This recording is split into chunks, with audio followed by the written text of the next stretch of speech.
petite vidéo aujourd'hui pour répondre à la question d'où vient la discipline du magnétisme. Et j'espère à travers ces quelques minutes pouvoir vous donner quelques repères concrets et historiques. C'est vrai que depuis la seconde moitié du XXe siècle, la médecine remet fortement en question l'efficacité du magnétisme thérapeutique, surtout depuis qu'elle s'est concentrée exclusivement ou presque sur l'industrie pharmaceutique. Mais il faut savoir que ça n'a pas toujours été le cas. Alors pour que ce soit parfaitement clair, il est quand même important que je vous rappelle qu'en fait je suis issue d'une famille de soignants hospitaliers. J'ai pas vraiment grandi bercée par ce genre de considérations ésotériques, etc.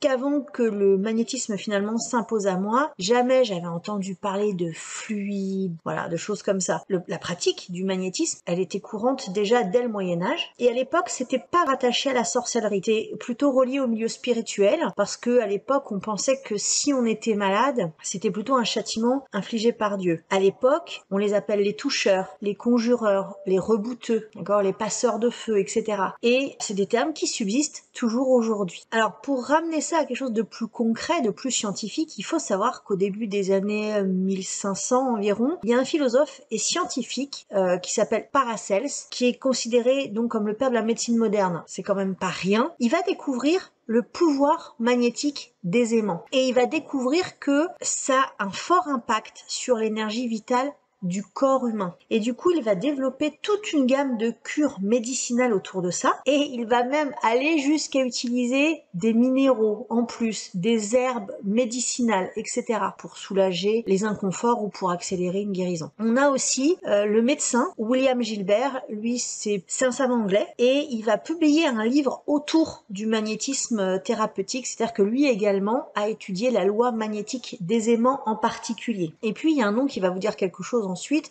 plutôt dans les années 1800, c'est un médecin allemand qu'on appelle Mesmer, Franz Anton Mesmer, qui lui va partir du principe qu'il existe une énergie, un fluide universel qu'on peut utiliser à des fins thérapeutiques. Son but, lui, ça a toujours été de donner une explication rationnelle à des phénomènes qu'on pouvait dire irrationnels, comme le magnétisme. Et selon lui, l'univers est rempli d'un fluide physique qui relie l'homme à la terre, pardon, et au ciel. Et ce fluide relierait en plus également les hommes entre eux. Et il va commencer à établir le fait que la maladie vient d'une mauvaise répartition de ces fluides dans le corps. Et que du coup, un magnétiseur peut restaurer cet équilibre. Alors là, ça a été un petit peu trop pour les esprits cartésiens de l'époque. Les aimants, ils voulaient bien commencer à y croire, puisqu'il faut savoir que à la fin du XVIIIe siècle, il y a la Société royale de médecine française quand même, donc c'est pas rien. C'est une véritable institution qui va conduire une grande étude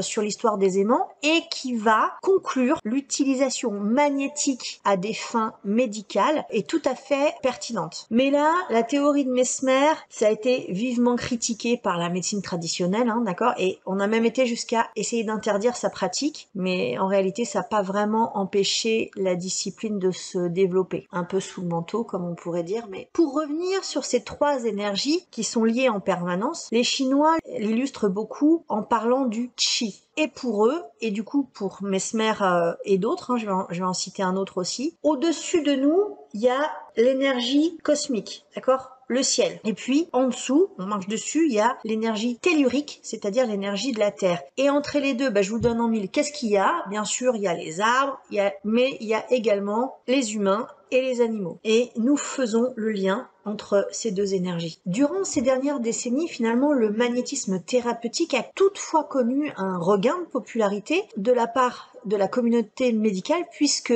l'IRM est né. IRM, ça signifie imagerie par résonance magnétique. Du coup, comme c'est complètement basé sur le magnétisme, ça a commencé à susciter l'intérêt du milieu médical. Le principe thérapeutique du magnétisme, ça repose principalement sur l'action que les corps humains exercent entre eux, et sur le fait que tous les hommes finalement sont interconnectés et interdépendants via cette énergie, cette forme d'énergie. Et les chercheurs en physique ont en effet découvert que le vide n'existe pas, que tout est composé de vibrations énergétiques, pulsionnelles, et que la volonté humaine, la conscience, l'intention, le désir et plein d'autres choses ont également une influence sur le champ quantique. Dans les années 60, il y a le professeur, donc c'est encore un scientifique, Yves Rocard, qui est quand même à l'origine du programme nucléaire français. Lui, il a mis à profit sa retraite pour étudier plus en détail le magnétisme, parce que ça le passionnait, ça l'interrogeait. Il était notamment fasciné aussi par la radiesthésie, mais ce sera l'objet d'une autre vidéo pour vous expliquer un petit peu comment ça fonctionne, par le biais de l'énergie, qu'il a découvert qu'il y avait de la présence de magnétites au niveau de différentes articulations du corps. Et donc pour lui, l'homme est comparable à une antenne,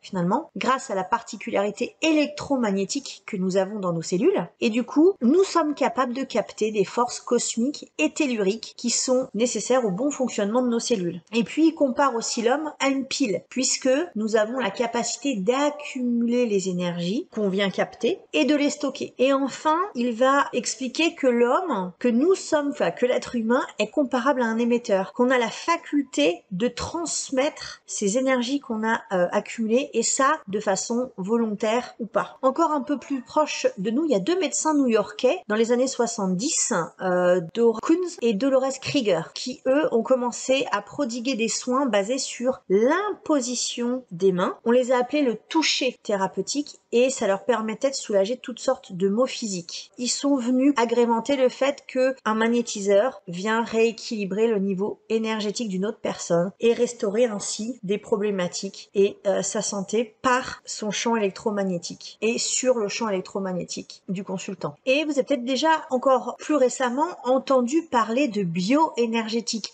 Et ça, c'est une discipline qui est une branche de la biologie et de la biochimie. Donc c'est un domaine scientifique très sérieux et qui vient accréditer les pratiques magnétiques parce que elle vise à analyser tous les flux énergétiques du corps humain, mais aussi du corps animal, évidemment. Ça, c'était une première chose. Donc là, je vous ai donné des petits repères historiques pour vous montrer qu'on a voulu discréditer le magnétisme, mais qu'en réalité, il a toujours été là, il a été découvert quelque part par des scientifiques, même si pas que, mais voilà, on a cherché un petit peu avec le développement de la médecine contemporaine comme on la connaît, voulu éradiquer et faire passer ça pour quelque chose d'ésotérique et magique, ce qui n'est pas le cas. Je voulais faire aussi un petit partage sur le fait que longtemps finalement les magnétiseurs, les rebouteux étaient plutôt de père en fils. Il y avait notamment beaucoup d'hommes et que depuis quelques années déjà on assiste à une recrudescence de magnétiseurs, comme moi d'ailleurs, dont le magnétisme s'est révélé sur le tard et souvent après une traversée personnelle chaotique, pas simple, on pourrait dire, enfin voilà, et un travail sur soi assez important. Il y a une évolution du nombre, mais aussi des profils des magnétiseurs, parce qu'en fait, cela correspond à un vrai besoin actuel de notre société, et je m'en réjouis. Voilà, c'est terminé pour ce petit point historique, en espérant que cela aura pu vous éclairer. Je vous remercie pour votre écoute, je vous souhaite une belle soirée, et surtout, prenez soin de vous. À bientôt.